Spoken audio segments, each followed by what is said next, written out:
Hello student, welcome back to my channel Samrat academy. Student, जितने बच्चे class 10th में और 2026 बोर्ड का पेपर देने वाले उनके वीडियो सबसे ज्यादा इंपॉर्टेंट है मेरे प्यारों। जो आज मैं आप लोगों को बताने वाला हूं गणित का एक ऐसा वायरल मॉडल पेपर जो कि आपके पेपर में देखने को मिलेगा। मेरे प्यार बच्चों, गणित का एक वायरल मॉडल पेपर बताने वाला हूं और इस पेपर को अगर आप तैयार कर लेते हो तो 70 में 70 नंबर गणित में स्कोर करके आओगे। मेरे प्यार बच्चों, जितना भी मैं मॉडल पेपर आप लोगों को कराऊंगा गणित का, पूरा का ईमानदारी से अगर पूरा ईमानदारी से सॉल्व कर लेते हो जितने भी क्वेश्चन है, तो गारंटी है मेरे प्यार बच्चों कि आप 70 में 70 नंबर स्कोर करके आओगे। कोड है आपका 822 पीक्यू कोड में करा रहा हूं। और मेरे प्यार बच्चों, सेम टू सेम आप लोगों को पेपर ऐसा देखने को मिलेगा। आपको सबसे पहले यहाँ पे अनुक्रमांक लिखना पड़ेगा, इसके बाद यहाँ पे अपना नाम लिखना पड़ेगा और इस पेपर को हल करने के लिए आपके पास समय रहेगा 3 घंटे 15 मिनट। 3 घंटे 15 मिनट के अंदर क्वेश्चन पेपर को सॉल्व करना पड़ेगा। मैं पूरा सॉल्व करके आप लोगों को दिखाने वाला हूं। नोट नीचे दिया गया है। नोट में बोला कि प्रारंभ के 15 मिनट परीक्षार्थियों को प्रश्न पत्र पढ़ने के लिए निर्धारित है। मतलब कि 15 मिनट आपको टाइम दिया जाएगा इस क्वेश्चन पेपर को पढ़ने के लिए और 3 घंटे में इस क्वेश्चन पेपर को सॉल्व करना होगा। इसके बाद नीचे निर्देश दिया गया। निर्देश भी पढ़ना बहुत ही ज्यादा कंपलसरी है। पहला बोला कि सभी प्रश्न अनिवार्य है, मतलब इसमें जितने भी प्रश्न दिए गए सारे प्रश्न करना अनिवार्य है। इसके बाद दूसरा बोला कि इस प्रश्न पत्र और व 2 खंड है, मतलब यह पेपर 2 खंडों में बना हुआ है। एक तो खंड अ में, दूसरा खंड ब में। 2 खंडों में यह पेपर विभाजित है।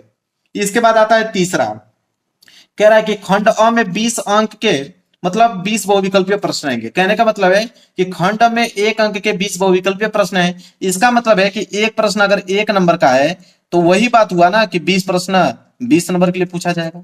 मतलब 20 ऑब्जेक्टिव क्वेश्चन 20 नंबर के लिए पूछा जाएगा, क्योंकि एक प्रश्न 1 नंबर के लिए है ऑब्जेक्टिव क्वेश्चन। इसके बाद है कि खंड ब में 50 अंक के विस्तृत उत्तरीय प्रश्न है। 50 नंबर के आप लोगों के मेरे पास जो 2 नंबर वाले प्रश्न है, 4 नंबर वाले प्रश्न और 6 नंबर वाले प्रश्न देखने को मिलेगा आपको खंड ब में। इसके बाद आता है कि खंड ब में कुल कितने प्रश्न रहेंगे। टोटल प्रश्नों की संख्या 5 रहेगी खंड ब में। इसके बाद है कि प्रत्येक प्रश्न के आरंभ में स्पष्ट लिख दिया गया है कि उसके कितने खंड आपको करना है। शुरू में ही आपको बताया गया होगा कि कितने खंड करना है। इसके बाद है कि प्रश्न के अंक उनके सम्मुख अंकित हैं, मतलब हर एक प्रश्न के आगे आपको लिखा हुआ मिलेगा कि प्रश्न 1 नंबर का है कि 2 नंबर का है कि 4 नंबर का है कि 6 नंबर का है। जितना भी नंबर का कोई भी प्रश्न होगा उसके सामने लिखा हुआ आप लोगों को मिलेगा। इसके बाद है कि प्रथम प्रश्न से आरंभ कीजिए और अंतिम प्रश्न तक करते जाइए। जो प्रश्न ना आता उस पर समय नष्ट न कीजिए। कहने का मतलब है शुरू से लेकर लास्ट तक सारे प्रश्नों का उत्तर देते जाइए। जो प्रश्न नहीं आ रहा उसको छोड़ दीजिए, समय नष्ट करने की जरूरत नहीं है। लास्ट में अगर समय बचता है तो उस पर फोकस कीजिएगा। इसके बाद है कि यदि रफ कार्य के लिए स्थान अपेक्षित है तो उत्तर पुस्तिका के बाएं पृष्ठ पर कीजिए और फिर काट दीजिए। उस पृष्ठ पर कोई हल ना कीजिए। कहने का मतलब है कि अगर आप मैथ का पेपर दे रहे हो तो रफ कार्य तो चाहिए आप लोगों को हल करने के लिए, तो आप बाएं पृष्ठ पे कर सकते हो। और रफ कार्य जब कर दे रहे हो तो उसको इस तरह काट का निशान लगा दीजिए, या तो रफ कार्य लिख दीजिए, उसे काटने के बाद रफ कार्य लिख दीजिए। इसके बाद है रचना के प्रश्नों के हल में रचना न मिटाएं। यदि पूछा गया तो रचना के पद जो है वो संक्षेप में अवश्य लिखें। बहुत सारे प्रश्न आप लोगों को रचना वाला देखने को मिलेगा, तो रचना वाला प्रश्न में आपको रचना करना पड़ेगा। जब आप रचना कर रहे हो तो उसको आपको छोड़ देना है, न तो उसे मिटाना है। मेरे प्यारों, मिटा दोगे तो वह ऐसे अलाप आपको गलत माना जाएगा। तो आप रचना वाले प्रश्नों को, रचना जो कर रहे हो उसको उसी तरह छोड़ देना है। देखिए अगला निर्देश है कि जिन प्रश्नों के हल में चित्र खींचना आवश्यक है, जिन प्रश्न के हल में चित्र खींचना आवश्यक है उनमें स्वच्छ एवं शुद्ध चित्र अवश्य खींचिए। बिना चित्र के ऐसे अपूर्ण और अशुद्ध माने जाएंगे। मेरे प्यारे बच्चों, बहुत सारे क्वेश्चन में आप लोगों को फिगर भी बनाना पड़ेगा, डायग्राम भी बनाना पड़ेगा। तो जो डायग्राम आपको बनाना, तो डायग्राम आपको बनाना अनिवार्य है। अगर डायग्राम नहीं बनाते हो तो ऐसे हल देखिए बोला है कि अशुद्ध माने जाएंगे, मतलब गलत माने जाएंगे, नंबर काट लिया जाएगा। 5 नंबर का है तो आपको 2 ही नंबर मिलेगा। मेरे प्यारे बच्चों, हो सकता है कोई जानवर आपको एक भी नंबर ना दे, क्योंकि निर्देश में आगे बोल रखा है उसने। इसके बाद है यहां से पेपर स्टार्ट होता है। खंड अ सबसे पहले आएगा मेरे प्यारे बच्चों बहुविकल्पीय प्रश्न। बिल्कुल प्रश्नों का उत्तर इतना आसान तरीके से सॉल्व कराऊंगा मेरे प्यारे बच्चों कि आप एग्जाम में पूरा का पूरा स्कोर करके आओगे। पहला प्रश्न देखिए क्या है। पहला प्रश्न बहुत ज्यादा सिंपल प्रश्न है मेरे प्यारे बच्चों। बोला है कि यदि 65 और 117 के एचसीएफ को अगर हम 65 पी माइनस 117 के रूप में व्यक्त किया जाए तो पी का मान पूछा है। कह रहा है कि अगर 65 और 117 का अगर मैं एचसीएफ निकालता हूं और वो जो एचसीएफ है इसके बराबर आता है, तो बताइए कि पी का मान क्या होगा। एक नंबर के लिए प्रश्न है मेरे प्यार जो बहुत ही ज्यादा सिंपल प्रश्न है, मैं हल करके दिखाता हूं। इतना आसान लगेगा आपको कि आप 2 मिनट के अंदर भी इस प्रश्न को कर दोगे, बहुत पहले ही कर दोगे। देखिए सबसे पहले करना क्या है, मैं थोड़ा सा अलग अलग पेन ले लेता हूं समझाने के लिए आप लोगों को। ब्लैक पेन भी ले लेता हूं, रेड पेन भी ले लेता हूं, ताकि लिखेंगे तो आपको जो वर्ड है अच्छे तरीके से दिखे। अब मेरे प्यार जो देखिए क्वेश्चन में क्या बोला है कि 65 और 117 के एचसीएफ, तो सबसे पहले हम लोग 65 और 117 का एचसीएफ निकालेंगे। अब देखिए 65 को अगर हम एचसीएफ निकालें तो 65 को किस रूप में तोड़ सकते हैं, 13 5 65, बिल्कुल। तो पहले 5 लिखेंगे फिर 13 लिखेंगे, क्योंकि पहले 5 से कटाएंगे फिर 13 से कटाएंगे, 13 5 65 हो गया। इसी प्रकार 117 है, तो 117 को मेरे प्यार बच्चों हम लोग क्या लिखेंगे, 117 की अगर हम बात करें तो पहले हम लोग 3 से कटाएंगे, तो 3 3 9, और 9 में जब हम लोग 13 को गुणा करेंगे तो 117 आएगा। मतलब 117 को हम लोग 3 गुणे 3 गुणे 13 के रूप में तोड़ेंगे। ठीक है, इसका मैंने क्या कर दिया, भाज्य गुणनखंड के रूप में इसको तोड़ दिया। 65 को भी मैंने तोड़ दिया, 117 को भी मैंने तोड़ दिया। एचसीएफ निकालने का मतलब क्या होता है कि जो दोनों में कॉमन हो। अब आप खुद ही देख लीजिए कि दोनों में कॉमन क्या मिल रहा है, इधर आपका 13 है, इसमें भी आपका 13 है, तो 13 जो है कॉमन मिल रहा है। तो मेरे प्यार बच्चों जो मस होगा, मस मतलब एचसीएफ, तो एचसीएफ कितना आ गया मेरे प्यार बच्चों, 13 आ गया। और वही चीज क्वेश्चन बोला है कि 65 और 117 का एचसीएफ इतने के रूप में व्यक्त किया जाता है, मतलब इसके बराबर होता है। तो चलिए, तो हम क्या करेंगे कि यहाँ पे बोला है कि 65 पी और माइनस 117 को हम बराबर कर देंगे किसके, 13 के बराबर कर देंगे, क्योंकि 65 और 117 का 13 आया है, तो 13 के बराबर इसको कर देंगे। अब आप ही देखिए मेरे प्यार बच्चों, यहां से क्या निकलेगा आपका, इधर आपका 65 पी को छोड़ दीजिए, बराबर इधर आपका 13 है, और माइनस 117 उधर जाएगा तो प्लस 117 हो जाएगा। क्लियर है, यहां तक समझ में आया आप लोगों को। तो ये हो जाएगा आपका 65 पी बराबर, और जोड़ दीजिए 117 और 13 जोड़ेंगे तो कितना जाएगा, 130, तो 130 हो जाएगा यहाँ पे। अब पी का मान पूछा है तो पी का मान निकाल दीजिए, तो पी बराबर क्या आ जाएगा, 130, और यह 65 जो है गुणा में है तो इधर 65 भाग में चला जाएगा, तो 65 दूनी के कितना होता है, 130 होता है। तो पी का मान कितना आ गया, तो पी का मान आ गया 2, और यही इसका राइट आंसर हो जाएगा, क्योंकि पी का ही मान पूछा था। तो देखिए आपको बहुविकल्पीय प्रश्न ऑप्शन में 2 दिया है, बिल्कुल देखिए 2 दिया हुआ है, दूसरा वाला ऑप्शन जो होगा बिल्कुल राइट आंसर हो जाएगा। मेरे प्यारे जो आ गया ना आपको समझ में आया पहला क्वेश्चन। देखिए कितना आसान है मेरे प्यारे बच्चों, इन क्वेश्चन को हल करने के लिए बहुत आसान है, बस एक बार आप प्रैक्टिस करके जाइएगा, सारे प्रश्नों को उत्तर देकर चले आओगे। आगे बढ़ते हैं दूसरा प्रश्न। देखिए दूसरा प्रश्न क्या है, दूसरा प्रश्न है कि 2 10 45 अंश बटे में 1 प्लस 10 स्क्वायर 45 अंश का मान होगा। एक नंबर के लिए प्रश्न है मेरे प्यारे बच्चों, इसमें तो सिर्फ मान अगर आपको मालूम है तो तुरंत इसका आंसर आप दे पाओगे। देखिए कैसे, यहां बोला है कि 2 10 45 अंश, आप देखिए ये हो जाएगा 2 गुणे 10 45 अंश, 10 45 अंश का मान कितना होता है, 1 होता है, तो यहाँ पे 1 लिख दोगे, और बटे में 1 प्लस लिखोगे, 1 प्लस क्या बोला है कि 10 स्क्वायर 45 अंश, मतलब 10 45 अंश का मान लेकर उसका स्क्वायर कर दीजिए, तो 10 45 अंश का मान कितना होता है, 1। अब 1 का हमें क्या करना है, यहाँ पे स्क्वायर कर देना है। अब देखिए 2 का गुणा 1 में करोगे तो 2, इधर हो जाएगा 1 प्लस 1 का स्क्वायर करोगे तो 1, जब इसको हल करोगे तो ऊपर तो 2 ही रहेगा, और 1 1 मिलके नीचे हो जाएगा 2, 2 से 2 कैंसिल, बचा आपका 1। 1 जो है इस प्रश्न का राइट आंसर हो जाएगा, 1 सी वाला ऑप्शन जो होगा बिल्कुल राइट आंसर हो जाएगा। अब देखिए कितना आसान है मेरे प्यार, सिर्फ वैल्यू आपको मालूम होना चाहिए, तुरंत इसका आंसर आप दे पाओगे। इसके बाद देखिए तीसरा प्रश्न है कि 15 18 और 24 का लसा है। एक नंबर के लिए प्रश्न है मेरे प्यारे बच्चों। अब लसा ज्ञात करना है, लसो को मेरे प्यारे बच्चों इंग्लिश में क्या कहते हैं, एलसीएम बोलते हैं, कि एलसीएम। अब एलसीएम निकालना है 15 18 24 का, तो एलसीएम निकालने का बहुत सारा विधि है मेरे प्यारे बच्चों। तो देखिए कैसे आप निकालेंगे, पहले हम लोग क्या करेंगे, 15 18 24 को आप भाज्य गुणनखंड के रूप में तोड़ लेंगे, तीनों को अलग अलग। अब देखिए मैं तोड़ के दिखाता हूं आपको। 15 को हम लोग क्या लिखेंगे, 3 5 15, बिल्कुल 3 गुणे 5 के रूप में लिख देंगे।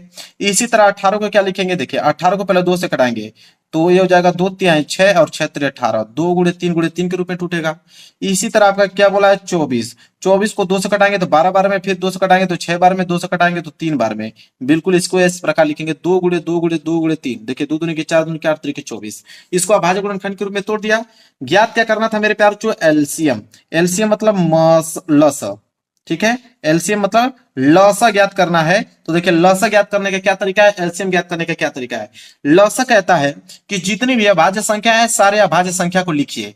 तो इसमें कितने भी अभाज्य संख्या है, एक तो 2 एक 3 एक 5, 3 ही तो है, भले 2 3 बार आए 4 बार आए उससे कोई मतलब नहीं है। आखिरकार इसमें 3 ही तो है, एक 2 है, एक 3 है, एक 5। तो एक 2 को लेंगे, गुणे 3 को लेंगे, फिर 5 को लेंगे। इसके बाद अगला नियम क्या कहता है कि 2 3 5 आपने अभाज्य संख्या ले लिया। इसके बाद सबसे बड़ी घात लीजिए। तो 2 की सबसे बड़ी घात क्या है? तो 2 कितना बार आया है? 1 2 3। सबसे अधिक इस बार में आया है तो 2 पे पावर 3 सबसे अधिक घात है, तो 2 पे पावर 3 ले लेंगे। अब 3 की सबसे अधिक घात क्या है? देखिए 3 गुणे 3 मतलब 3 पे पावर 2 ले लेंगे। 5 की सबसे बड़ी पावर क्या है? तो 5 सिर्फ एक ही बार इसमें आया है, तो एक ही बार होगा 5 पे पावर 1। जब इसको हल करेंगे तो 2 पे पावर 3 का मतलब 2 दूनी के 4 दूनी के 8, और 3 पे पावर 2 का मतलब 3 3 9, 5 पे पावर 1 का मतलब 5। अब 8 5 40 और 40 नवा 360। 360 जो है मेरे प्यार बच्चों वो आ गया आपका लस 15 18 24 का। अब देखिए दिया है क्या, बिल्कुल देना ही चाहिए इसको। 360 का मतलब ऑप्शन नंबर डी। देखिए ऑप्शन नंबर डी जो है इस क्वेश्चन का राइट आंसर हो जाएगा। है ना आसान मेरे प्यार बच्चों? बिल्कुल आसान है, बस एक बार प्रैक्टिस करके आप लोगों को जाना है। अब देखिए अगला प्रश्न। अगला प्रश्न है क्वेश्चन नंबर 4। बोला कि 148 और 185 का सरलतम रूप है। 1 नंबर के लिए प्रश्न है। सरलतम रूप मतलब सरल रूप। सरलतम रूप का मतलब होता है कि 148 और 185 को एक ऐसी संख्या से काटिए कि उसके बाद वो संख्या कटे ही नहीं। ठीक है, सरलतम रूप का मतलब होता है कि इसको इतना छोटा काट दीजिए कि फिर उसके बाद वो किसी भी संख्या से न कटे। इसका मतलब यही होता है। तो देखिए जब सरलतम रूप की बात करें तो बोला यहाँ पे 148 और बटे 185, इसका हमें क्या ज्ञात करना है? सरलतम रूप ज्ञात करना है। तो सरलतम रूप जब भी अगर आपसे पूछे तो आप इन दोनों संख्या का क्या ले लीजिए? एचसीएफ ले लीजिए। एचसीएफ आपको लेना है मेरे प्यारे बच्चों। तो एचसीएफ में भाग विधि द्वारा बता देता हूं। देखिए एचसीएफ कैसे निकालेंगे? 185 में आप 148 का भाग दे दीजिए। भाग विधि द्वारा एचसीएफ निकाल देता हूं। तो देखिए सबसे पहले एक बार जाएगा 148, तो यहाँ लिखेंगे 148। ठीक है, तो घटाएंगे मेरे प्यारे बच्चों, तो 15 15 में से 8 जाएगा तो 8 7 15, यहाँ 7 7 में से 4 जाएगा तो 3 37 आ गया। अब 37 का भाग देंगे किस में? 148 में। अब 148 में तो हो जाएगा मेरे प्यारे बच्चों 37 चौको कितना होता है मेरे प्यारे बच्चों? 148। तो 37 चौको 148, तो ये पूरा का पूरा कैंसिल हो गया। जिससे कटता है वही एचसीएफ कहलाता है। 37 से कटा है तो 37 ही क्या कहलाएगा? एचसीएफ कहलाएगा। तो एचसीएफ कितना गया? 37। अब करना क्या है कि आपसे क्वेश्चन में क्या बोला था कि 148 और 185 का सरलतम रूप बताइए। तो आप क्या कीजिए कि जो एचसीएफ आपका 37 आया है तो 37 से भाग ऊपर भी दे दीजिए और 37 से भाग आप नीचे भी दीजिए। भाग जो देंगे वही आंसर आएगा। तो 148 को जब 37 से कटाओगे मेरे प्यारे बच्चों तो 4 बार में कटे जाएगा, क्योंकि 37 चौको 148 होता है और 37 5 185 होता है। तो 37 से 185 5 बार में कट जाएगा। अब ये आ गया 4/5, यही सरलतम रूप है। अब इससे छोटा नहीं हो सकता है। तो 4/5 जो होगा इस क्वेश्चन का राइट आंसर हो जाएगा। 4/5 मतलब ए वाला जो है बिल्कुल राइट आंसर हो जाएगा। समझ में आया मेरे प्यारे बच्चों? बिल्कुल आसान है मेरे प्यारे बच्चों, तुरंत आप इसका आंसर दे पाओगे। आगे देखते हैं अगला प्रश्न, प्रश्न नंबर 5वां। देखिए 5वां प्रश्न क्या है? 5वां प्रश्न बोला है कि p के किस मान के लिए समीकरण 3x माइनस वाई प्लस 8 बराबर 0 और 6x माइनस पी वाई बराबर 16 संपाती रेखाएं निरूपित करती हैं। संपाती रेखा मेरे प्यारे बच्चों आपको मालूम होना चाहिए कि संपाती रेखा का जो समीकरण होता है क्या होता है। संपात जब भी बोले आपसे संपाती रेखा, मैं लिख भी देता हूं यहाँ पे। तो संपाती रेखा जब भी मेरे प्यारे बच्चों बोले संपाती रेखाएं, तो संपाती रेखाएं के लिए जो समीकरण होता है वो होता है मेरे प्यारे बच्चों तीनों बराबर होता है। मतलब a1/a2 जो होता है वो बराबर हो जाता है b1/b2 के, और ये भी बराबर हो जाता है c1/c2 के। यह है आप लोगों का संपाती रेखाएं का निकाय। ठीक है, मतलब इससे डिनोट करते हैं संपाती रेखा। तो हम क्या करेंगे, दो समीकरण आपके पास दिया है, दोनों से पहले a1 a2 b1 b2 c1 c2 तीनों का हम लोग क्या निकालेंगे? वैल्यू निकालेंगे, फिर इस समीकरण में रख देंगे। तो चलिए मैं एक अलग से पेज ले लेता हूं निकालने के लिए। समीकरण पहले नोट करते हैं। समीकरण क्या आपके पास? समीकरण आपके पास है 3x माइनस वाई और प्लस 8 बराबर 0 है। ये आपका पहला समीकरण। इसके बाद दूसरा समीकरण दिया हुआ इधर 6x माइनस पी वाई बराबर 16 दिया हुआ है। ये आपका क्या है मेरे प्यार को? दूसरा समीकरण है। दो समीकरण आपके पास दिया हुआ है। ठीक है, अब देखिए कैसे हम लोग निकालेंगे इसका वैल्यू। बिल्कुल आसान है मेरे प्यार, तुरंत निकल जाएगा। तो हमें करना क्या पड़ेगा मेरे प्यार बच्चों? देखिए क्या करेंगे हम लोग। देखिए मेरे प्यार बच्चों ये जो समीकरण दूसरा वाला समीकरण है, यह समीकरण जो है मेरे प्यार बच्चों टाइप किए करने में मिस्टेक है। यह समीकरण इस प्रकार है, यह आपका 6x माइनस पी वाई और प्लस 16 बराबर 0 है। यह समीकरण, यह वाला समीकरण मेरे प्यार बच्चों, यह वाला समीकरण नहीं है। ठीक है, तो इसको आप संशोधन कर लीजिएगा। ये आपका इधर आ जाएगा, ये +16 बराबर P है, मतलब रियल में समीकरण यह है। तो ये आपका समीकरण नंबर पहला हो गया और ये समीकरण नंबर दूसरा हो गया। मैंने अभी नोट किया, तो ये आपका ये वाला समीकरण दिखा रहा था किताब में। तो ये वाला है 6x माइनस पी वाई +16। अब देखिए सिंपल है मेरे प्यार, कोई दिक्कत नहीं है। यहाँ पे हम लोग करेंगे क्या कि यहाँ से हम लोग a1 निकाल देते हैं। तो a1 बराबर क्या हो जाएगा, तो a1 बराबर क्या हो जाएगा 3। इसी तरह b1 बराबर इधर से वैल्यू निकलेगा b1 का, तो y के आगे कुछ नहीं है तो एक छिपा है, तो ये हो जाएगा -1। इसी तरह यहां से c1 बराबर क्या आ जाएगा 8। इसी तरह इस वाले समीकरण से हम लोग निकालेंगे a2 बराबर क्या आ जाएगा, a2 बराबर 6। और ये हो जाएगा b2 बराबर क्या हो जाएगा -p। इसके बाद है आपका C2 बराबर क्या है +16 है। ठीक है, ये वाला है, ये वाला नहीं है, इतना याद रखिएगा। ठीक है, अब यहां से मेरे प्यार जो सबका वैल्यू निकल गया। और ये हमारा संपाती रेखा का क्या था समीकरण, ये था तीनों बराबर है, तो हम लोग तीनों को बराबर कर देंगे। तो यहाँ लिखेंगे a1/a2 बराबर है b1/b2 के, और यह बराबर है c1/c2 के। तो a1 का वैल्यू कितना है 3, और a2 का वैल्यू कितना है 6, बराबर b1 का वैल्यू कितना है -1, और b2 का वैल्यू कितना है -p, बराबर c1 का वैल्यू कितना है 8, और C2 का वैल्यू कितना है 16। अब मेरे प्यारों जो आपके ऊपर डिपेंड करता है, आप चाहोगे तो इन दोनों से वैल्यू निकाल सकते हो, आप चाहोगे तो इन दोनों से वैल्यू निकाल सकते हो। तो मैं पहले वाला सही निकाल देता हूं। तो पहला वाला क्या है 3/6 बराबर -1/-p। तो माइनस से माइनस कैंसिल, और इस p का गुणा 3 में करोगे तो हो जाएगा 3p, बराबर 6 का गुणा 1 में करोगे तो हो जाएगा 6। अब यहां से p का वैल्यू निकाल लीजिए। जब p का वैल्यू मेरे प्यार जो निकालोगे तो p बराबर क्या आ जाएगा 6, और 3 गुणा में इधर आएगा तो 3 भाग में, तो 3 दूनी के 6, तो p बराबर कितना आ गया 2। यही p का मान होगा मेरे प्यार बच्चों। तो p का मान कितना आ गया 2। तो चलिए ऑप्शन देखते हैं। देखिए p का मान 2, मतलब दूसरा वाला ऑप्शन जो होगा बिल्कुल राइट आंसर हो जाएगा। क्लियर है, बिल्कुल मेरे प्यारों जो आसान है, बस आपको एक बार प्रैक्टिस करके जानी है। क्वेश्चन नंबर 6 देखिए क्या है। क्वेश्चन नंबर 6 है कि यदि 3x + 2py बराबर 2, और इधर बोला है कि 2x + 5y + 1, ठीक है, बराबर 0 द्वारा निरूपित रेखाएं परस्पर समांतर हैं, तो p का मान होगा। अभी मेरे प्यार बच्चों हमने देखा है यहाँ पे कि क्या था संपाती रेखा, और यहाँ पे बोला समांतर रेखा। क्वेश्चन वही है, बस वहां पे बोला है आपका संपाती, यहाँ पे आपका समांतर। सेम उसी पैटर्न पे इसको भी लगाएंगे। तो पहले हम लोग नोट करते हैं समीकरण। समीकरण है आपका 3x + 2py बराबर 2, ये आपका समीकरण पहला है। दूसरा है आपका 2x + 5y + 1 बराबर 0। अब मेरे प्यार जो बराबर में इधर 0 है, तो इधर भी बराबर में हमें 0 करना पड़ेगा। तो हो जाएगा आपका 3x + 2py, और देखिए +2 इधर आएगा तो -2 बराबर 0। आप सही है, ठीक है। अब मेरे प्यारों जो करेंगे क्या, यहां से हम निकालेंगे a1, तो a1 बराबर क्या आ जाएगा 3। यहां से निकालेंगे b1, तो b1 बराबर क्या आ जाएगा 2p, और इधर आ जाएगा c1 बराबर -2। इसी तरह इस वाले समीकरण से हम निकालेंगे a2 बराबर 2, b2 बराबर क्या आ जाएगा b2 बराबर 5, और c2 बराबर कितना आ जाएगा 1 आ जाएगा। तो तीनों को वैल्यू निकाल दिया। अब हमसे बोला क्या था मेरे प्यार जो समांतर रेखा।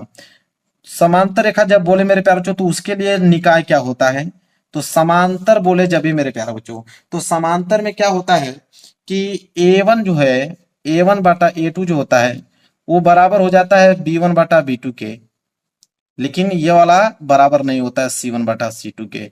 यह होता है समांतर रेखा का, और संपाती रेखा में तीनों बराबर होता है। अभी हमने देखा, तो यहां से हम लोग a1 का वैल्यू कितना है 3, a2 का वैल्यू कितना है यहाँ से 2, बराबर b1 का वैल्यू कितना है 2p, और b2 का वैल्यू यहाँ से आ गया 5। तो ये दोनों बराबर हैं, तो इन्हीं से हल कर लेते हैं। तो 2 को गुणा 2p में होगा तो 2 दूनी के 4p, बराबर ये हो जाएगा आपका 5 तिहाई 15।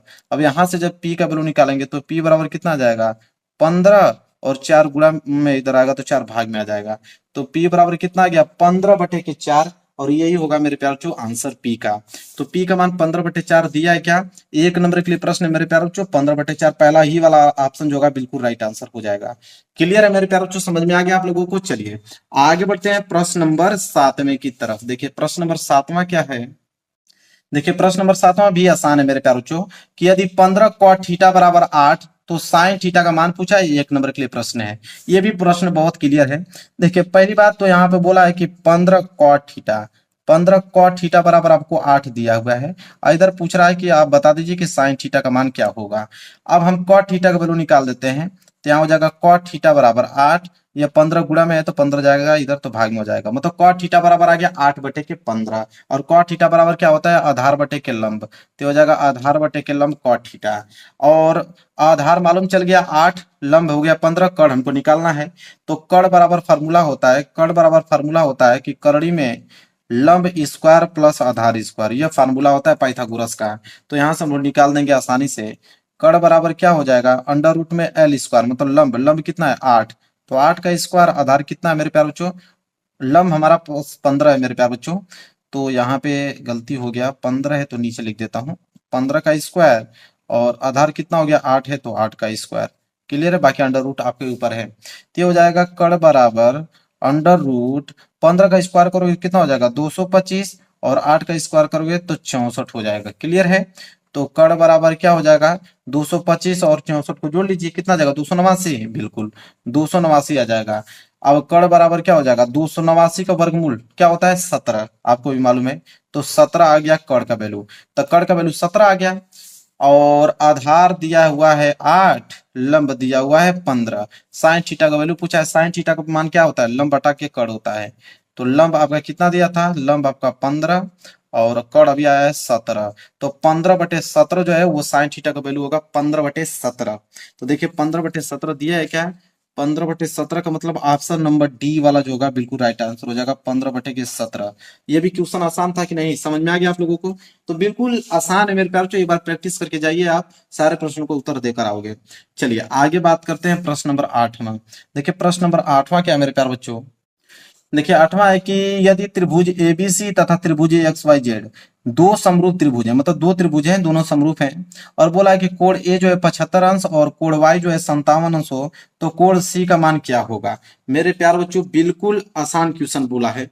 अब मेरे प्यार बच्चों देखिए, इसको मैं एक ट्रिक बताता हूँ, ट्रिक से हल करा देता हूँ, क्योंकि ऑब्जेक्टिव क्वेश्चन है, ऑब्जेक्टिव क्वेश्चन ट्रिक से हल होगा तो बिल्कुल आसान तरीके से आपका समय बचेगा। वही लिख के हल करना होता तो डिटेल में बताता, लेकिन ट्रिक में बता देता हूं मेरे प्यार बच्चों, क्योंकि ट्रिक से हमें तो सिर्फ आपको ऑप्शन ही ट्रिक करना है ना, तो ट्रिक से बता देता हूं। देखिए जब भी आपको बोले दो त्रिभुज आपस में क्या है समरूप है, जब भी मेरे प्यार बच्चों दो त्रिभुज आपस में बोले कि समरूप हैं, तो आप समझ लीजिए मेरे प्यार बच्चों कि यहाँ कोण भी जो होगा मेरे प्यार बच्चों बराबर होगा। जब भी देखिए मैं नियम बताता हूं कि जब दो त्रिभुज आपको समरूप बोल दिया, और कोण ए का मान दिया हुआ है, कोण वाई का मान दिया हुआ है, कोण सी का मान पूछ रहा है, तीन ही कोण हैं, ठीक है, त्रिभुज में तीन ही कोण होते हैं। तो जैसे मैं आपको समझाने के लिए अगर आपको बता दूं कि देखिए ये आपका कोण ए हो गया, ये कोण आपका वाई हो गया, ये कोण आपका सी हो गया, तीन कोण हैं। कोण ए का मान दिया हुआ है 75 डिग्री, कोण वाई का मान दिया हुआ है इधर आपका 57 डिग्री, कोण सी का मान पूछा है। यह कंडीशन कब होगा, जब दो त्रिभुज आपस में समरूप हैं। तो हमको मालूम है कि त्रिभुज के तीनों अंतःकोणों का योग कितना होता है 180 अंश होता है, ठीक है। तो हम कहेंगे कि कोण ए प्लस कोण वाई और कोण सी, तीनों कोणों का योग कितना होगा 180 अंश होगा।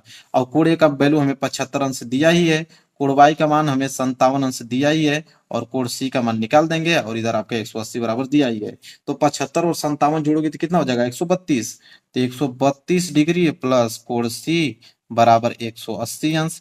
अब कोण सी बराबर क्या हो जाएगा मेरे प्यारे बच्चों, 180 अंश में से हम क्या करेंगे 132 घटा देंगे, तो कोण सी बराबर कितना आ जाएगा मेरे प्यारे बच्चों 48 अंश। कितना आसान है, मैं लिखा हूं तब, नहीं तो आपको क्या करना है कि सिर्फ 75 और 57 जोड़ दीजिए 132, और 132 मतलब 180 में से 132 घटा देंगे तो 48 अंश। डायरेक्ट मेरे प्यारे बच्चों बस मात्र 5 सेकंड के अंदर में इसका आंसर आप दे पाओगे, 5 सेकंड के अंदर। लेकिन आपको समझाना हो, भाई लिख के समझा रहा हूं, अन्यथा सिर्फ आपको ऑप्शन करना होता तो मैं आपको 2-2 सेकंड में सारे क्वेश्चन करके दिखा देता, ठीक है। चलिए आगे बढ़ते हैं प्रश्न नंबर 9। प्रश्न नंबर 9 क्या है, प्रश्न नंबर 9 है मेरे प्यारे बच्चों कि बिंदु एम का निर्देशांक दिया है -3,4, बोला है कि मूल बिंदु से दूरी।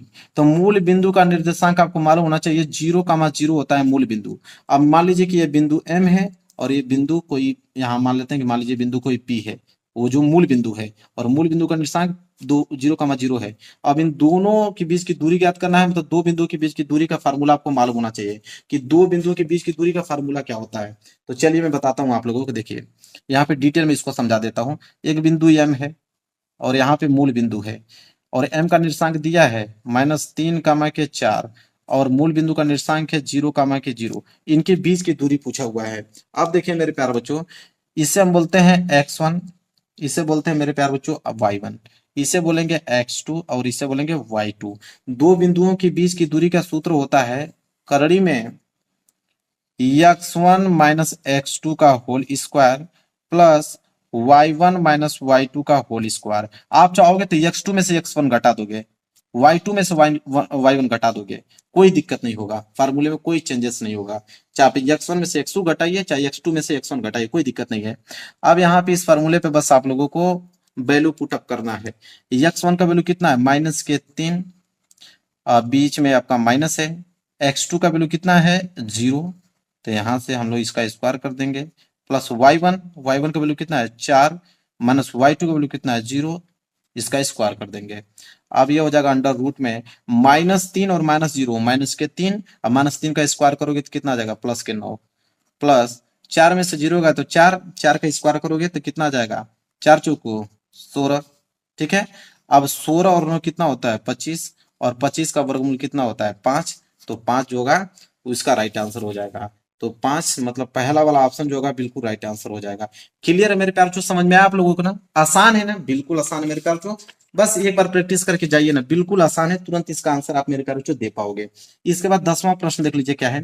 10वां बोला है कि बिंदुओं, कोई बिंदु है जिसका निर्देशांक है -2, 6, एक और बिंदु है जिसका निर्देशांक है -2, 10, को मिलाने वाले रेखाखंड के मध्य बिंदु के निर्देशांक। अगर दो बिंदुओं के निर्देशांक आपको मालूम है, अब बोला है कि मध्य बिंदु का निर्देशांक आप ज्ञात कीजिए। मध्य बिंदु का निर्देशांक क्या होगा? बिल्कुल इसके लिए आसान एक फार्मूला चलता है कि मध्य बिंदु का निर्देशांक जब भी पूछे तो आप x का वैल्यू निकालोगे तो उसका होता है फार्मूला x1 प्लस x2/2 होता है, और y निकालना होगा तो y1 प्लस y2/2 होता है। बस ये होता है मध्य बिंदु निकालने का सूत्र। अब मेरे प्यार जो आसान है, देखिए x1 क्या है, देखिए ये x1 है, ये y1 है, और ये आपका x2 है, ये आपका y2 है। तो x1 क्या है, ठीक है। तो x1 मेरे प्यार बच्चों देखिए मैं लिख भी देता हूं आप लोगों को समझाने के लिए ताकि आप इसको समझ पाओ अच्छे तरीके से। देखिए ये जो 2 है ये आपका है x1, ये जो है आपका है यह आपका y1, ये जो है आपका है x2, ये जो है आपका y2। अब आपको क्लियर हो जाएगा।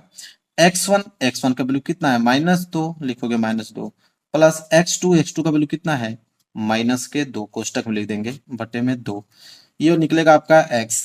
इधर से जब y निकालना होगा, y1 का वैल्यू कितना है 6, बीच में प्लस y2 का वैल्यू कितना है 10 और बटे में 2। अब इसे हल करेंगे तो हो जाएगा x बराबर, ये हो जाएगा आपका -2, प्लस गुणा माइनस में होगा तो माइनस फिर 2 और बटे में 2, तो -2 कितना होता है -4 और बटे में 2, ये निकल गया x। कटा दोगे तो x बराबर क्या आ जाएगा 2 दूनी के 4 -2, तो x का वैल्यू कितना गया -2। इसी तरह y बराबर क्या हो जाएगा 10 और 6 16 बटे में 2, 2 से कटा देंगे तो y बराबर 8, तो y बराबर 8 और x बराबर -2। तो निर्देशांक कैसे लिखते हैं, पहले x लिखते हैं फिर y लिखते हैं। निर्देशांक लिखने का यही तरीका होता है। तो x का वैल्यू कितना है -2 और y का वैल्यू कितना है 8। तो मूल बिंदु यहाँ से इनका मध्य बिंदु का जो निर्देशांक हो जाएगा वो -2, 8 हो जाएगा। तो -2, 8 का मतलब पहला वाला ऑप्शन जो होगा बिल्कुल राइट आंसर हो जाएगा। क्लियर है मेरे प्यार, जो समझ में आ गया आप लोगों को? चलिए आगे बढ़ेंगे प्रश्न नंबर 10 के बाद प्रश्न नंबर 11 की तरफ। चलिए देखते हैं प्रश्न नंबर 11 क्या है। कह रहा है कि किसी समबाहु त्रिभुज, कोई समबाहु त्रिभुज है एबीसी, कह रहा है कि यदि उसमें कोण एडी जो है वो लंब है बीसी पे, मतलब एडी जो है वो लंब है बीसी, तो एडी स्क्वायर जो है वो बराबर किसके होगा? एक नंबर के लिए प्रश्न है। फिगर से आपको समझाता हूं। जैसे एक त्रिभुज बना लेता हूं, ये त्रिभुज है आप लोगों का समबाहु त्रिभुज। समबाहु त्रिभुज में मतलब तीनों भुजाएं क्या होती हैं, बराबर होती हैं। ये आपका ए बिंदु, ये आपका बी और ये आपका सी। बोला है कि एडी जो है बीसी पे लंब है, ये आपका बीसी है, और इसी बीसी पे ये आपका इधर से आपका एडी आता है। एडी जो है लंब है, लंब का मतलब 90 अंश है डी। तो एडी जो है लंब है बीसी के, क्योंकि क्वेश्चन में बोल रखा है, बोल रहा है कि एडी स्क्वायर होगा किसके, मतलब ये जो अगर एडी का हम स्क्वायर करेंगे वो किसके बराबर होगा? मेरे प्यारों जो देखिए, अब हम क्या करेंगे कि यहाँ पे एक त्रिभुज लेंगे हम लोग एडीसी। एडीसी ये वाला त्रिभुज में ले रहा हूँ, सिर्फ ये वाला एडीसी।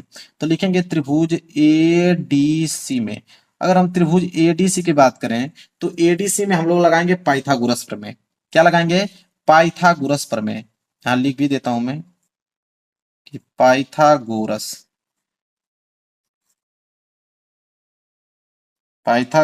प्रमेय। पाइथागोरस प्रमेय तो सारे बच्चों को मालूम होगा कि पाइथागोरस प्रमेय कहता क्या है। पाइथागोरस प्रमेय कहता है कि कर्ण का स्क्वायर बराबर, कर्ण देखिए अभी छोटे से त्रिभुज में एडीसी में क्या कर्ण क्या है, एसी। तो एसी का स्क्वायर बराबर कर्ण का स्क्वायर बराबर लंब का स्क्वायर, लंब क्या है हमारा एडी, और प्लस आधार का स्क्वायर, आधार क्या हमारे पास डीसी। ठीक है, तो यहाँ पे हो जाएगा डीसी का स्क्वायर। अब ध्यान से समझिएगा आप लोग। अब मेरे प्यार बच्चों, ये बोला है आपका एसी का स्क्वायर। अब ध्यान से एक चीज आप समझिए, ये जो आपका एसी है, ये आपका जो भुजा एसी है, वो बीसी के बराबर हो जाएगा कि नहीं? वो बीसी के बराबर हो जाएगा कि नहीं मेरे प्यारे बच्चों? बिल्कुल, बीसी के भी बराबर होगा और साथ ही साथ एबी के भी बराबर होगा, क्योंकि समबाहु त्रिभुज है तो समबाहु त्रिभुज में तीनों भुजाएं बराबर होता है। तो ये जो एसी है वो एबी के भी बराबर होगा और साथ ही साथ बीसी के भी बराबर हो जाएगा, ये भुजा बीसी के बराबर हो जाएगा। अब मेरे प्यारे बच्चों, एसी की जगह पे हम लोग बीसी लिख सकते हैं, बिल्कुल लिख सकते हैं। एसी की जगह पे हम लोग बीसी लिख सकते हैं क्योंकि तीनों भुजाएं बराबर है। तो एसी स्क्वायर को मैंने बीसी स्क्वायर लिख दिया, और इधर आपका क्या है एडी का स्क्वायर और प्लस डीसी का स्क्वायर। ठीक है, और यहाँ पे आप लिख भी सकते हो कि चूंकि हमने इसलिए इसको किया क्योंकि एसी जो भुजा है वो बीसी के क्या है बराबर, इसलिए मैंने एसी की जगह पे बीसी लिख दिया, कोई दिक्कत नहीं होना चाहिए। अब मेरे प्यारों से एक बात ध्यान से सुनिए, ये जो आपको बीसी स्क्वायर दिखाई दे रहा है, बीसी स्क्वायर पूरा का पूरा जो भुजा दिखाई दे रहा है बीसी, तो ये जो बीसी आपको दिखाई दे रहा है वो मेरे प्यारों ये जो छोटी भुजा डीसी है, क्योंकि मध्य में बांटा हुआ है, तो ये जो डीसी के स्क्वायर के बराबर है कि नहीं? आप कह सकते हो कि ये जो बीसी पूरा का पूरा भुजा है वो डीसी के स्क्वायर के बराबर है, या आप इसको कह सकते हो कि यह दो डीसी है, क्योंकि यह आधा है और यह आधा है, तो यह दो डीसी हो जाएगा। मतलब इसको कहोगे कि दो डीसी के बराबर है, ये जो बीसी भुजा है दो डीसी के बराबर है। ठीक है, तो बीसी स्क्वायर है, बीसी स्क्वायर को हम लोग लिख देंगे, बीसी की जगह पे लिख देंगे दो डीसी। ठीक है, दो डीसी का स्क्वायर कर देंगे, बराबर इधर आपका क्या है मेरे प्यार को एडी का स्क्वायर और प्लस इधर है आपका डीसी का स्क्वायर। हमने ऐसा क्यों किया? क्योंकि हम जानते हैं कि बीसी जो है वो दुगना है डीसी का। ठीक है, चलिए अब मेरे प्यार को ध्यान से समझिए, दो डीसी का स्क्वायर करोगे तो दो दूनी के चार डीसी का स्क्वायर हो जाएगा, बराबर इधर हो जाएगा आपका एडी का स्क्वायर और धन डीसी का स्क्वायर हो जाएगा। अब ध्यान से समझिए आप लोग, ये हो जाएगा four DC square plus DC square इधर आएगा तो माइनस डीसी स्क्वायर, बराबर इधर हो जाएगा एडी स्क्वायर। अब चार डीसी स्क्वायर में से एक डीसी स्क्वायर घट जाएगा तो तीन डीसी स्क्वायर, बराबर इधर हो जाएगा मेरे प्यार बच्चों एडी स्क्वायर। होगा कि नहीं? बिल्कुल मेरे प्यार बच्चों। अब मेरे प्यारे बच्चों यहाँ पे हमें एडी का ही स्क्वायर पूछा था कि एडी का स्क्वायर किसके बराबर होगा, तो एडी का स्क्वायर जो होगा वो तीन डीसी स्क्वायर के बराबर हो जाएगा, क्योंकि क्वेश्चन में क्या पूछा है एडी स्क्वायर बराबर, तो एडी स्क्वायर बराबर तीन डीसी स्क्वायर, तो तीन डीसी स्क्वायर। तो देखिए यह चाहे तीन डीसी कहिए चाहे तीन सीडी कहिए, दोनों बात एक ही है। आप चाहे इसको सीडी कहिए या तो डी को इधर भेज दिए डीसी कहिए, दोनों बात तो एक ही है। सीडी का बी स्क्वायर करोगे तो उतना ही आ जाएगा, डीसी का बी स्क्वायर करोगे तो उतना ही आएगा। मतलब चौथा वाला ऑप्शन जो होगा बिल्कुल राइट आंसर हो जाएगा। है मेरे प्यारे बच्चों आप लोगों को क्लियर? कोई दिक्कत नहीं होना चाहिए, बिल्कुल मेरे प्यारे बच्चों आसान है, बिल्कुल इसका उत्तर दे पाओगे। आगे बढ़ते हैं, अगला प्रश्न नंबर 12 देखिए क्या है। प्रश्न नंबर 12 है कि त्रिभुज एबीसी के शीर्षों के निर्देशांक क्रमशः 7,5, 5,7, -3,3 है। यदि बीसी का मध्य बिंदु डी है तो एडी की माप क्या होगी? एक नंबर के लिए प्रश्न है मेरे प्यारे बच्चों, ये भी आसान है, समझ में आ जाएगा आप लोगों को। देखिए सबसे पहले हम लोग यहाँ पे एक त्रिभुज बनाएंगे एबीसी, ध्यान से समझिएगा, समझ में आ जाएगा आप लोगों को।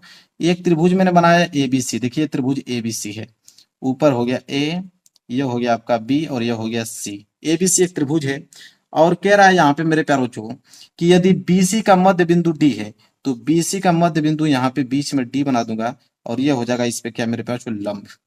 ठीक है, तो एडी की माप कीजिए, मतलब एडी वही पूछा है कि एडी का मान हमें आप लोगों को बताना है। अब मेरे प्यारे बच्चों निर्देशांक दिया है 7,5 जो है ए का निर्देशांक है, 7,5 जो है ए का निर्देशांक है, बी का निर्देशांक है 5,7, बी का निर्देशांक हो गया 5,7, सी का निर्देशांक हो गया -3,3 हो गया, तीनों का निर्देशांक हमने लिख दिया। अब यहाँ हमसे एडी का वैल्यू पूछा हुआ है कि एडी का मान कितना हो जाएगा। तो एडी का मान तभी निकल पाएगा जब हम यहाँ पे डी का वैल्यू निकालेंगे। तो डी जो है वो बीसी पे क्या है मेरे प्यारे बच्चों, बीसी का मध्य बिंदु है। तो बीसी का मध्य बिंदु डी है। तो मध्य बिंदु का सूत्र आप जानते हो कि अगर डी का मध्य बिंदु हमें निकालना है, मतलब डी का अगर हमें एक्स और वाई का मान निकालना है मध्य बिंदु का, तो हमें सूत्र मालूम है कि यक्स बराबर फार्मूला क्या होता है, x1 प्लस x2/2, और y निकालना होगा तो y बराबर क्या होता है, y1 प्लस y2/2 होता है। अभी हमने क्वेश्चन देखा था पीछे, ठीक है। तो यहां से निकल जाएगा आसानी से। तो हम x का निकालेंगे, तो x1 क्या है यहाँ पे 5, और प्लस x2 क्या है हमारे पास -3, तो हो जाएगा -3 और बटे में हो जाएगा यहाँ पे 2। इसके बाद अगर हम y निकालें तो y बराबर क्या हो जाएगा, y1 हमारे पास 7 और प्लस y2 इधर है आपका 3 बटे में 2। अब मेरे प्यार जो हल करेंगे तो x बराबर 5 और प्लस का गुणा माइनस में होगा तो -3 बटे में 2। इधर हो जाएगा y बराबर 7 और 3 कितना होता है 10, 10 बटे 2 हो जाएगा। तो 2 5 10, तो यहाँ से y बराबर तो आपका 5 आ गया, इधर y बराबर 5 आ गया। इधर हो जाएगा x बराबर 5 में से 3 जाएगा तो 2 और बटे में 2, 2 से 2 कैंसिल, बच गया 1। तो इधर हो जाएगा x बराबर 1। तो x बराबर 1 आ गया और y बराबर 5। मतलब d का जो निर्देशांक होगा, यहाँ पे d का निर्देशांक कितना गया, x का वैल्यू 1 और y का वैल्यू 5। मतलब d का निर्देशांक आ गया 1 बटे मतलब 1,5, 1,5 d का मान आ गया। अब हमें वैल्यू किसका पूछा है, ए डी का, कि ए डी का मान कितना होगा। तो ए का निर्देशांक 7,5 और डी का निर्देशांक दे दिया यहाँ पे 1,5। अब इनके बीच की दूरी पूछा है, मतलब दो बिंदुओं के बीच की दूरी पूछा है। तो दो बिंदुओं के बीच की दूरी का सूत्र क्या होता है, तो अभी मैंने आप लोगों को बताया था कि दो बिंदुओं के बीच की दूरी का सूत्र होता है मेरे प्यारे बच्चों, यहाँ लिख देता हूँ। दो बिंदुओं के बीच की दूरी का सूत्र होता है मेरे प्यारे बच्चों, x1 माइनस x2 का whole square plus y1 minus y2 का होल स्क्वायर। यह फॉर्मूला होता है मेरे प्यारे बच्चों दो बिंदुओं के बीच की दूरी का। तो अब वैल्यू आपको मालूम है, रखिए। तो हो जाएगा आपका x1। अब x1 क्या है यहाँ पे 7 माइनस x2 क्या है यहाँ पे 1, तो 7 में से 1 घटा दीजिए, इसका स्क्वायर कर दीजिए, प्लस y1 हमारे पास क्या है 5 और माइनस y2 क्या है हमारे पास 5। तो 5 में से 5 को घटा दीजिए, इसका स्क्वायर कर दीजिए। तब इसका निकालोगे तो 7 में से 1 जाए तो 6, 6 का स्क्वायर करोगे तो 36, प्लस 5 में से 5 गया तो 0, 0 का स्क्वायर करोगे तो 0। तो 36 में 0 जोड़ोगे तो 36, तो 36 का वर्गमूल क्या होता है 6। तो 6 जो है मेरे पास जो इस क्वेश्चन का राइट आंसर हो जाएगा, मतलब 6 मात्रक। देखिए दिया है क्या, बिल्कुल मेरे पास जो सी वाला ऑप्शन जो होगा बिल्कुल राइट आंसर हो जाएगा। तो मेरे पास जो अच्छा क्वेश्चन था, और मेरे प्यार जो उम्मीद करता हूं कि आसान तरीके से समझ में भी आ गया होगा आप लोगों को। आगे बढ़ेंगे प्रश्न नंबर 13 की तरफ। देखिए प्रश्न नंबर 13 क्या है मेरे प्यार बच्चों, देखिए प्रश्न नंबर 13 है कि यदि सेक थीटा बराबर 2 तो थीटा का मान होगा। इसको मैं आसान तरीके से बता देता हूं। देखो सेक थीटा बराबर 2 दिया है। अब मेरे प्यार जो 2 जो है किसका वैल्यू होता है, सेक के रूप में अगर हम देखें तो 2 को हम लोग सेक 60 अंश लिख सकते हैं, क्योंकि सेक 60 अंश का मान जो होता है वो 2 होता है। अब देखिए सेक से यह सेक कैंसिल, थीटा बराबर कितना गया 60। बी वाला ऑप्शन जो होगा बिल्कुल राइट आंसर हो जाएगा। मैं चाहता मेरे प्यार जो तो 2 सेकेंड के अंदर सारे क्वेश्चन का उत्तर दे पाता, लेकिन भाई आपको कुछ समझाना भी है ताकि आप डिटेल में समझ पाओ। ठीक है, चलिए आगे बात करेंगे प्रश्न नंबर 14। प्रश्न नंबर 14 देखिए क्या है, कह रहा है कि cosec square theta minus क्वाट square theta एक कोष्टक में है, और यहाँ पे गुना है 1 माइनस कॉस स्क्वायर थीटा का मान। अब मेरे प्यार जो ध्यान से आप समझिएगा, ये आपका क्या है कोसेक थीटा। तो कोसेक थीटा को मेरे प्यार बच्चों हम लोग लिख सकते हैं 1 बटे साइन स्क्वायर थीटा, लिख सकते हैं, बिल्कुल लिख सकते हैं। ये फार्मूला ही होता है मेरे प्यार बच्चों, कोसेक स्क्वायर थीटा बराबर होता है 1 बटे साइन स्क्वायर थीटा, ये फार्मूला होता है। तो कोसेक स्क्वायर थीटा को मैंने 1 बटे साइन स्क्वायर थीटा लिख दिया, बीच में माइनस है माइनस लगा दूंगा मेरे प्यार बच्चों। अब एक है cot square theta, cot square theta का भी फार्मूला होता है। कॉट स्क्वायर थीटा को हम लोग लिख सकते हैं कॉस स्क्वायर थीटा, और बटे में लिख सकते हैं साइन स्क्वायर थीटा। यह फार्मूला है मेरे प्यार, जो लोग त्रिकोणमिति पढ़े होंगे उनको फार्मूला मालूम होगा, उसी फार्मूले पे मैं तोड़ रहा हूँ। और गुणे में आपको दिया है 1 माइनस के कॉस स्क्वायर थीटा, यह दिया हुआ है। अब ध्यान से आप लोग समझिए मेरे प्यार बच्चों, अगर मैं इसका एलसीएम ले लेता हूँ, अगर मैं इसको हल करता हूं तो साइन स्क्वायर थीटा नीचे भी दिया है, यहाँ पे साइन स्क्वायर थीटा, तो एलसीएम तो साइन स्क्वायर थीटा ही होगा। तो साइन स्क्वायर थीटा मैंने एलसीएम ले लिया, तो साइन स्क्वायर थीटा से साइन स्क्वायर थीटा कैंसिल, इधर बच गया 1, माइनस साइन स्क्वायर थीटा से साइन स्क्वायर थीटा, ऊपर बच गया आपका कॉस स्क्वायर थीटा बच गया कोष्टक में, और इधर आपका सेम क्या है 1 माइनस के कॉस स्क्वायर थीटा दे रखा है। अब मेरे प्यार जो ध्यान से आप लोग समझिए, फॉर्मूला एक है कि 1 माइनस कॉस स्क्वायर थीटा, तो 1 माइनस कॉस स्क्वायर थीटा बराबर क्या होता है, साइन स्क्वायर थीटा। ठीक है, क्या होता है, साइन स्क्वायर थीटा। फार्मूला होता है कि 1 माइनस कॉस स्क्वायर थीटा बराबर साइन स्क्वायर थीटा, और नीचे आपका तो साइन स्क्वायर थीटा दे रखा है। ठीक है, और गुणे में 1 माइनस कॉस स्क्वायर थीटा को हम लोग क्या लिखेंगे, साइन स्क्वायर थीटा। फार्मूला अभी जस्ट इसको जब मैं इस रूप में तोड़ सकता हूं तो इसको भी मैंने इस रूप में तोड़ सकता हूं, बिल्कुल। अब साइन स्क्वायर थीटा से साइन स्क्वायर थीटा कैंसिल, बचा क्या, सिर्फ आपका बचा आपका साइन स्क्वायर थीटा बचा। ये होगा आंसर इसका। तो देखिए दिया है साइन स्क्वायर थीटा, बिल्कुल डी वाला ऑप्शन जो होगा बिल्कुल राइट आंसर हो जाएगा मेरे प्यारे बच्चों। समझ में आ गया आप लोगों को, आसान है, बिल्कुल मेरे प्यारे बच्चों आसान है, बस एक बार प्रैक्टिस करके आप लोगों को जाना है। अगला प्रश्न है प्रश्न नंबर 15, कह रहा है कि एक लंबवृत्तीय बेलन के आधार का क्षेत्रफल तो 9 पाई सेंटीमीटर स्क्वायर दिया है, तो उसके उसके आधार की त्रिज्या होगी, उसके आधार की त्रिज्या। अब देखिए एक लंबवृत्तीय बेलन है, मैं बना भी देता हूं, ये आपका बेलन है, लंबवृत्तीय बेलन मैंने बना दिया। ठीक है, अब लंबवृत्तीय बेलन के आधार का क्षेत्रफल, आधार का मतलब नीचे का क्षेत्रफल दिया हुआ है 9 पाई, हमें 9 पाई सेंटीमीटर स्क्वायर दिया हुआ है। हमको मालूम है कि बेलन का आधार जो होता है वो मेरे प्यारों जो वृत्ताकार होता है, क्या होता है, वृत्ताकार होता है। तो वृत्त का क्षेत्रफल क्या होता है, पाई आर स्क्वायर। तो यहाँ पे हो जाएगा पाई आर स्क्वायर बराबर 9 पाई दिया हुआ है। अब यहां से पाई कैंसिल, आर स्क्वायर बराबर 9, तो यहाँ आर बराबर क्या आ जाएगा, 3। क्या आ जाएगा, आर बराबर 3, तो आर का वैल्यू 3 आ गया। बोला है कि उसके आधार की त्रिज्या होगी, त्रिज्या निकल तो गया 3, बिल्कुल यहाँ पे ए वाला ऑप्शन जो होगा बिल्कुल राइट आंसर हो जाएगा। इतना आसान आसान क्वेश्चन है मेरे प्यार, जो तुरंत इसका जवाब आप दे पाओगे। आगे बढ़ेंगे क्वेश्चन नंबर 16 की तरफ। देखिए क्वेश्चन नंबर 16 क्या है मेरे प्यार बच्चों, क्वेश्चन नंबर 16 है कि 4 सेंटीमीटर त्रिज्या वाले वृत्त के अंतर्गत खींचे जा सकने वाले वर्ग का क्षेत्रफल होगा। अब कह रहा है कि 4 सेंटीमीटर त्रिज्या वाले वृत्त के अंतर्गत खींचे जा सकने वाले वर्ग का क्षेत्रफल। अगर हम 4 सेंटीमीटर त्रिज्या का एक वृत्त बना लेता हूं, ये 4 सेंटीमीटर त्रिज्या का एक वृत्त है, और इसके अंदर मेरे प्यारे बच्चों अगर मैं वर्ग खींचता हूं, इसके अंदर में अगर वर्ग खींचता हूं मेरे प्यारे बच्चों, तो उसका हमें पूछा है कि उस वर्ग का क्षेत्रफल क्या होगा, मतलब इस वर्ग का क्षेत्रफल क्या होगा मेरे प्यारे बच्चों। तो 4 सेंटीमीटर, वर्ग का मतलब होता है भुजाएं सभी बराबर होती हैं। अगर ये वाला ए भुजा है तो ये भी ए भुजा होगा, ये भी ए भुजा होगा, ये भी ए भुजा होगा। वर्ग की चारों भुजाएं मेरे प्यार जो बराबर होता है। ठीक है, और ये इसका मेरे प्यार जो क्या निकल गया, विकर्ण। ठीक है, तो मेरे प्यार जो यहाँ पे त्रिज्या हमें वृत्त का दिया है, तो वृत्त का त्रिज्या कितना दिया है, 4 दिया हुआ है। तो वृत्त का त्रिज्या मेरे प्यार जो 4 दे दिया। लेकिन अगर हम वर्ग के, ये जो वर्ग के विकर्ण की बात करें मेरे प्यार जो, तो यह आपको दिखे, यह आपका केंद्र था वृत्त का, तो वृत्त का केंद्र और यहां तक मैंने इसकी दूरी क्या हो जाएगी मेरे प्यार आर, ये वृत्त की त्रिज्या है, वृत्त की त्रिज्या क्या है, आर।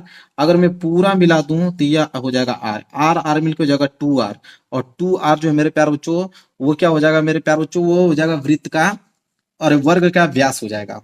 ठीक है, तो अगर हम व्यास की बात करें तो व्यास जो होगा वो 2r होगा। 2r का मतलब 2 गुणे 4, 4 दूनी के 8, व्यास कितना हो जाएगा मेरे प्यार बच्चों, 8 हो जाएगा। ठीक है, व्यास जो है 8 हो गया। अब मेरे प्यार बच्चों भुजा हमारे पास ए है, क्योंकि हमें वर्ग का क्षेत्रफल निकालना है, भुजा हमारे पास क्या है, ए है। ठीक है, हम जानते हैं कि वर्ग का जो विकर्ण होता है, वर्ग का विकर्ण यहां लिखेंगे कि वर्ग का विकर्ण बराबर फॉर्मूला होता है वृत्त का व्यास। मतलब वर्ग का, देखिए यह वर्ग का जो विकर्ण है वो वृत्त के व्यास के बराबर है, तो वर्ग का विकर्ण जो है वो वृत्त का व्यास के क्या हो जाएगा, बराबर हो जाएगा। ठीक है, तो वर्ग का विकर्ण आप लोग जानते हो कि वर्ग का विकर्ण कैसे निकलता है, करड़ी में 2a, तो वर्ग का विकर्ण जो है वो वृत्त के व्यास, वृत्त का व्यास कितना है 8, तो वृत्त का व्यास कितना आ गया, 8 आ गया। अगर हम a का वैल्यू निकालें तो a बराबर क्या हो जाएगा 8, और करड़ी में 2 गुणा में है तो करड़ी में 2 इधर आ जाएगा तो भाग में आ जाएगा, तो a बराबर क्या आ गया 8 बटे करड़ी में 2 आ गया। हमें वर्ग का क्षेत्रफल निकालना है, तो वर्ग का क्षेत्रफल होता है भुजा स्क्वायर मतलब ए स्क्वायर, तो आप 8 बटे करड़ी में 2 का स्क्वायर कर दीजिए, तो 8 का स्क्वायर करोगे तो 64, और करड़ी में 2 का स्क्वायर करोगे तो सिर्फ 2 आएगा, और 2 को 64 से कटा दीजिए तो 32 दूना के 64, तो 32 सेंटीमीटर स्क्वायर जो होगा उसके क्षेत्रफल आ जाएगा। तो 32 सेंटीमीटर स्क्वायर क्षेत्रफल आ गया, बी वाला जो होगा बिल्कुल राइट आंसर हो जाएगा। समझ में आ गया मेरे प्यारों, जो आसान था। चलिए आगे बढ़ेंगे क्वेश्चन नंबर 17 की तरफ। देखिए क्वेश्चन नंबर 17 है कि निम्नलिखित सारणी का माध्य होगा, वर्ग अंतराल दिया हुआ है, बारंबारता दिया हुआ है, हमें माध्य पूछा है। तो मेरे प्यार जो माध्य निकालने का तरीका क्या होता है, देखिए माध्य निकालने का तरीका होता है कि एक कॉलम तो वर्ग अंतराल का बनेगा, तो एक कॉलम हम लोग वर्ग अंतराल का बना लेंगे। तो यह वर्ग अंतराल का कॉलम यहाँ बन के हो गया तैयार। और एक कॉलम किसका बनता है, एक कॉलम बनता है बारंबारता का। तो एक कॉलम तो बारंबारता का, तो दो कॉलम तो सिर्फ इसी डायग्राम से बन जाएगा, एक वर्ग अंतराल का एक बारंबारता का बन जाएगा। बारंबारता को हम लोग एफ आई से डिनोट करते हैं मेरे प्यारे बच्चों। अब हमें दो कॉलम अपने ओर से बनाना पड़ेगा अगर माध्य निकालना है। एक आपका एक्स आई मतलब मध्यमान का निकालेंगे, और एक बनेगा हमारा एफ आई इंटू एक्स आई। दो कॉलम अपने से बनाएंगे, दो कॉलम इस क्वेश्चन में दिया रहता है, ठीक है। अब वर्ग अंतराल की बात करें तो वर्ग अंतराल कितना दिया है, 3 5 5 7 7 9 9 11। तो वही नोट कीजिए, क्या दिया है 3 5, इसके बाद क्या था 5 7, इसके बाद 7 7 9, इसके बाद था 9 11। वर्ग अंतराल यही था, ठीक है। बारंबारता भी नीचे है 4 2 1 3, तो इसका बारंबारता कितना था 4, इसका बारंबारता 2, इसका बारंबारता 1 और इसका बारंबारता 3, यही था। अब एक्स आई निकालना है, ये दो चीज अपने से निकालना है। तो एक्स आई मतलब मध्यमान, मध्यमान का मतलब 3 और 5 के बीच में क्या आता है, तो 3 और 5 के बीच में 4 आता है, ठीक है। इसी तरह 5 और 7 के बीच में क्या आता है, 6 आता है। 7 और 9 के बीच में 8 आता है, और 9 और 11 के बीच में 10 आता है। अब आपको कैसे निकाल रहे हैं, तो मध्यमान निकालने का तरीका यह है कि इन दोनों वैल्यू को जोड़ दीजिए, 5 और 3 को जोड़ोगे तो 8, फिर 2 का भाग दे दीजिए तो 4 आ जाएगा। इसी तरह 7 और 5 12, 12 का आधा करोगे तो 6, 7 9 16, 16 का आधा करोगे तो 8, 11 9 20, 20 का आधा करोगे तो 10। तो मध्यमान निकलना आ गया आप लोगों को। अब क्या है एफ आई इंटू एक्स आई, मतलब इन दोनों का गुणा कीजिए, तो 4 चौको कितना होता है 16, ये हो जाएगा 6 दूनी के 12, ये हो जाएगा 8 एकम 8, और ये हो जाएगा 10 तिहाई 30। क्लियर है, यहां तक आप लोगों को समझ में आ गया मेरे प्यार बच्चों। अब देखिए करना क्या होता है, इसे हम बोलेंगे ये जो एफ आई है, तो इसका हम लोग निकालेंगे सिग्मा एफ आई। सिग्मा का मतलब होता है योग, मतलब इसका एफ आई का योग निकालिए, तो 4 2 6, 6 1 7, 7 3 10, तो एफ आई कितना आ गया, सिग्मा एफ आई 10 आ गया। इसी तरह इसका सिग्मा मतलब योग किसका निकालिए, F I into X I का निकालिए, मतलब इस कॉलम का आप योग निकालिए। तो देखिए ये हो जाएगा 12 8 20, 30 20 50, और 50 और 16 कितना हो जाएगा, 50 16 हो जाएगा 66। तो ये आ गया 66 आ गया मेरे प्यारे बच्चों। हमें माध्य पूछा है तो माध्य निकालते हैं। तो माध्य निकालने का फार्मूला होता है मेरे प्यारे बच्चों, क्या फार्मूला होता है माध्य निकालने का, माध्य निकालने का फार्मूला होता है कि सिग्मा एफ आई बटे sigma F I into X I बटे सिग्मा एफ आई, ये फार्मूला होता है। तो sigma F I into X I का वैल्यू कितना दिया है 66, और नीचे आपका सिग्मा एफ आई का वैल्यू कितना दिया है 10। तो 10 का भाग जब 66 में देंगे तो आ जाएगा 6.6, ये हो जाएगा मेरे प्यार जो माध्य 6.6। देखिए दिया है क्वेश्चन में, तो 6.6 का मतलब यहाँ पे सी वाला जो होगा बिल्कुल राइट आंसर हो जाएगा। क्लियर मेरे प्यार, समझ में आ गया आप लोगों को। चलिए आगे बढ़ते हैं, अगला आप देख लीजिए प्रश्न नंबर 18। प्रश्न नंबर 18 मेरे प्यार कि एक पासे को एक बार फेंका जाता है तो अभाज्य संख्या के आने की प्रायिकता होगी। मेरे प्यार बच्चों कि एक पासे को एक बार फेंकोगे तो पासा में मेरे प्यार बच्चों अगर एक बार फेंकोगे, कह रहा है कि एक पासे को एक बार फेंका जाता है तो अभाज्य संख्या आने की प्रायिकता है। तो अगर पासा में देखोगे तो 6 अंक होता है, एक एक, एक 2, एक 3, एक 4, एक 5, एक 6, 6 फलक होते हैं इसको। तो 6 फलक होते हैं मेरे प्यारे बच्चों। तो आपको बता देता हूं कुल संभव परिणाम कितना हो जाएगा। तो कुल संभव परिणाम जो होगा मेरे प्यारे बच्चों 6 होगा। कुल संभव परिणाम 6 होगा, मतलब या तो 1 आ सकता है, या तो 2 आ सकता है, या तो 3 आ सकता है, या तो 4 आ सकता है, या तो 5 आ सकता है, या तो 6। ठीक है, तो टोटल संभव परिणाम कितना होगा 6। ठीक है, इसके बाद कह रहा है कि इस 6 में से अभाज्य संख्या आने की प्रायिकता कितनी है। अभाज्य संख्या क्या हो, एक तो 2, एक तो 3 और एक तो 5। 6 संख्या में से 3 ही तो अभाज्य संख्या है, बिल्कुल। और इसका पूछा है प्रायिकता, तो प्रायिकता मतलब ये जो 3 संख्या आई है कि अभाज्य संख्या आने की प्रायिकता, इसको बोलते हैं अनुकूल परिणामों की संख्या। इसे बोलते हैं कुल संभव परिणाम, इसे बोलते हैं अनुकूल परिणामों की संख्या। तो प्रायिकता बराबर फार्मूला क्या होता है, प्रायिकता कहता है कि प्रायिकता बराबर फार्मूला होता है अनुकूल परिणाम बटे कुल संभव परिणाम। तो अनुकूल परिणाम कितना है, तो अनुकूल परिणाम मेरे प्यारे जो अनुकूल परिणामों की संख्या कितनी है, 1 2 3, 3 है। तो अनुकूल परिणामों की संख्या 3 आ गया। और कुल संभव परिणाम कितना है 6 है। तो 3 एकम 3, 3 दूनी के 6, 1/2। बी वाला ऑप्शन जो है बिल्कुल राइट आंसर हो जाएगा। बिल्कुल आसान तरीके से बता दिया, लिखने की भी जरूरत नहीं पड़ा, तुरंत बता दिया। लेकिन भाई आपको समझाना पड़ता है क्योंकि आप समझ नहीं पाओगे उतना अच्छे तरीके से। अगर तुरंत बता दूंगा तो 60 तरीका, तो आप लोग समझ लो 1/2 होगा। फार्मूला भी मैंने बताया ना कि प्रायिकता बराबर फार्मूला क्या होता है, अनुकूल परिणाम बटे कुल संभव परिणाम। ठीक है, तो यहाँ पे कुल संभव परिणाम 6 था और अनुकूल परिणाम कितना था, 1 2 3, तो 3/6 मतलब 1/2। आगे बढ़ेंगे, देखिए 19वां प्रश्न। 19वां प्रश्न मेरे प्यार बच्चों कि यदि किसी आवृत्त वितरण का माध्य दिया हुआ है, माध्यिका दिया हुआ है, तो बहुलक पूछा है। मैं इधर ही बता देता हूँ, फार्मूला चलता है बी से बहुलक। बहुलक बराबर क्या होता है, 3 गुणे माध्यिका, 3 गुणे माध्यिका, माध्यिका को मैं एम से डिनोट करता हूँ, माइनस 2 गुणे माध्य, माध्य को मैंने एम ए से डिनोट करता हूँ। ये आपका माध्यिका, ये माध्य है। फार्मूला है कि बहुलक बराबर 3 गुणे माध्यिका माइनस 2 गुणे माध्य। तो यहाँ पे देखिए बहुलक पूछा है तो बी बराबर क्या हो जाएगा, 3 गुणे माध्यिका, ये क्या है आपका माध्यिका, तो माध्यिका आपका दिया है 21, तो माध्यिका के जहाँ पे 21 माइनस 2 गुणे माध्य कितना दिया है 20.5, तो यहाँ 20.5 हो जाएगा।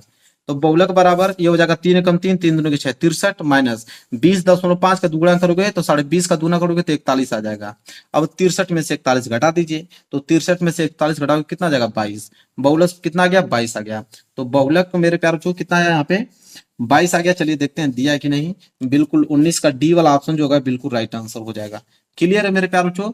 चलिए आगे बढ़ते हैं, अगला प्रश्न देख लीजिए। प्रश्न नंबर 20वां बहुविकल्पीय का लास्ट प्रश्न है कि निम्नलिखित में से कौन सी घटना की प्रायिकता नहीं हो सकती। अब प्रायिकता नहीं हो सकती मेरे प्यार बच्चों क्या है, प्रायिकता का मतलब होता है मेरे प्यार बच्चों कि अधिकतम प्रायिकता 1 से अधिक। ठीक है, कहने का मतलब है मेरे प्यार बच्चों कि प्रायिकता जब भी होगा या तो मेरे प्यार बच्चों 1 होगा या तो मेरे प्यार बच्चों 1 से कम होगा, प्रायिकता कभी 1 से अधिक होती नहीं है। इतना बात मेरे प्यार बच्चों आप याद रखिएगा। तो कह रहा है मेरे प्यार बच्चों की प्रायिकता नहीं हो सकती। ठीक है, तो प्रायिकता 1 से अधिक कौन कौन है, ये तो 1 है, ये प्रायिकता हो सकती है। अगर ये भी बात करें तो ये भी आपका 0 पॉइंट में जाएगा, ये भी प्रायिकता हो सकता है। ये भी आपका 0.6 जाएगा तो ये भी हो सकता है। ये आपका 4/3 है, इसको जब डिवाइड करोगे तो आ जाएगा 1.33, मतलब 1 से अधिक आ गया ना, 1 से अधिक आ गया मतलब प्रायिकता नहीं हो सकता है। प्रायिकता याद रखिएगा या तो 1 होगा या तो 1 से कम होगा, 1 से अधिक प्रायिकता नहीं हो सकती है। तो 4/3 का मान 1.33 आ रहा था, मतलब ये प्रायिकता नहीं हो सकता है। तो मेरे प्यारे बच्चों 20 बहुविकल्पीय प्रश्न खंड अ का मैंने बता दिया। और खंड ब में 50 अंकों के वर्णनात्मक प्रश्न है, जिसमें 2 नंबर के प्रश्न, 4 नंबर के प्रश्न, 6 नंबर के प्रश्न देखने को मिलेगा। अब इसके लिए मैं अलग से एक वीडियो बनाऊंगा। ठीक है, और इस क्वेश्चन को आप तैयार कर लीजिए और वीडियो को लाइक कर देना। चैनल पर नए हो तो चैनल को जरूर सब्सक्राइब कर लेना। अगले वीडियो में मैं इसका खंड ब बता दूंगा पूरा डिटेल से। तो चलिए मिलेंगे नेक्स्ट वीडियो में, तब तक के लिए धन्यवाद।